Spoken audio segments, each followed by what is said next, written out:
नमस्कार मित्रांनो, मराठी मनोरंजन विश्वामधील झी चित्र गौरव पुरस्कार सोहळा नुकताच पार पडला. सोहळ्यामध्ये अनेक चित्रपटांना तसेच कलाकारांना सन्मान मिळाला.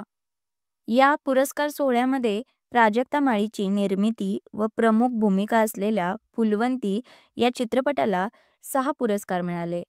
तर अभिनेता व दिग्दर्शक आदिनाथ कोठारे यांच्या पहिल्या दिग्दर्शित पाणी या चित्रपटाने झी चित्रगौरव पुरस्कारामध्ये तब्बल 7 पुरस्कार जिंकले आहेत. मित्रांनो, आदिनाथ कोठारे दिग्दर्शित पाणी हा यंदाचा सर्वोत्कृष्ट चित्रपट देखील ठरला आहे.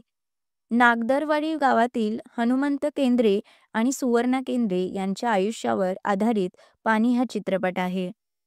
मित्रांनो, झी चित्र गौरव पुरस्कार सोहळ्यामध्ये पाणी या चित्रपटाने सर्वोत्कृष्ट साऊंड डिझाईन अनमोल भावे, सर्वोत्कृष्ट पटकथा नितीन दीक्षित, सर्वोत्कृष्ट गीतकार आदिनाथ कोठारे आणि मनोज यादव, सर्वोत्कृष्ट संगीत दिग्दर्शक गुलराज सिंग, सर्वोत्कृष्ट दिग्दर्शक आदिनाथ कोठारे, सर्वोत्कृष्ट चित्रपट पाणी असे तब्बल 7 पुरस्कार पटकावले आहेत.